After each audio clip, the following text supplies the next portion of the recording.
Hi guys, I hope you are doing great. I am Isha and in this video I'll talk about how you can calculate cumulative sum for any column in Power BI.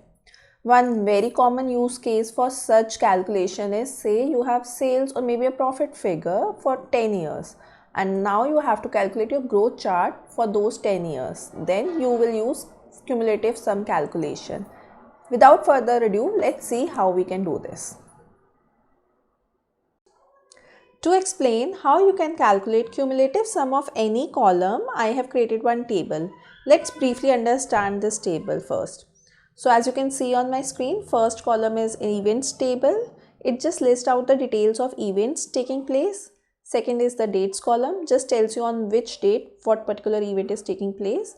As you can see, on 2nd January there are 2 events, third there is just one event. So there is a possibility of multiple events taking place on one particular date.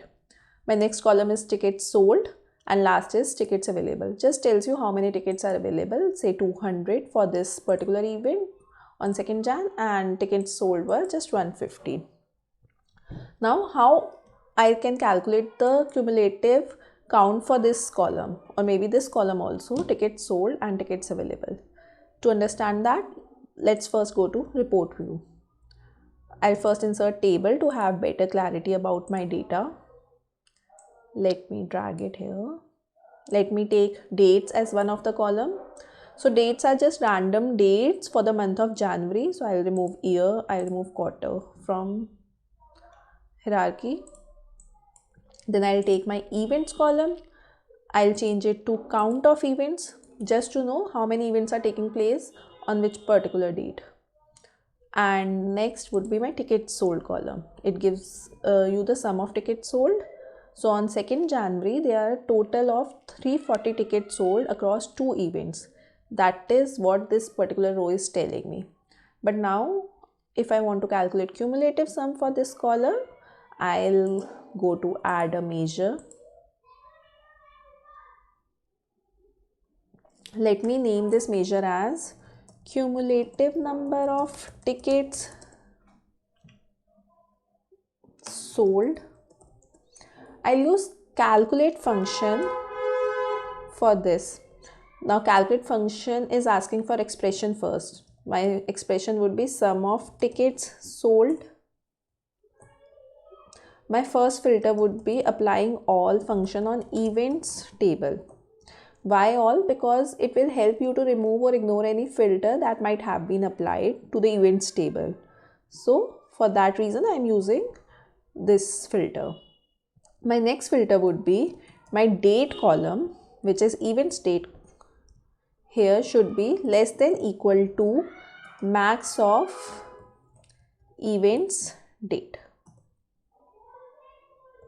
Now I'll close my calculate function and let's see what results would I get.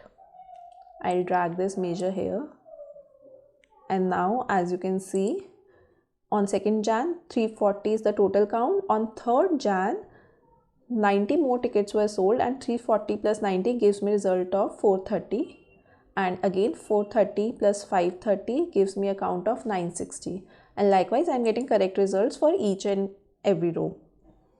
Say if I am on 3rd row, that is January 5th in this case. So this last filter, what it will do is, it will take January 5th date as the maximum date for this particular row and sum up everything that is up until January 5th. That is January 2nd count, January 3rd count of 90, January 5th count of 530 and total would be 960. Hence, this filter is needed.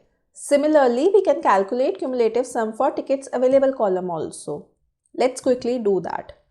I'll take tickets available column as displayed here. Now to calculate its cumulative sum, let me add a new measure again. Let me name it as cumulative number of tickets available. Quickly I'll take calculate function. Expression this time would be sum of tickets available column. Then my first filter would be all for events table and last filter would be my dates column should be less than equal to max of dates column.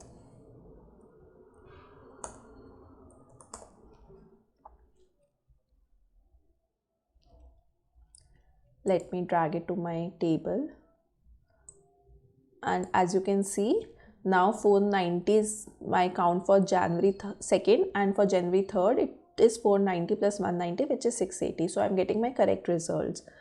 I hope this is useful to you guys. Thank you for watching and have a great day. Bye.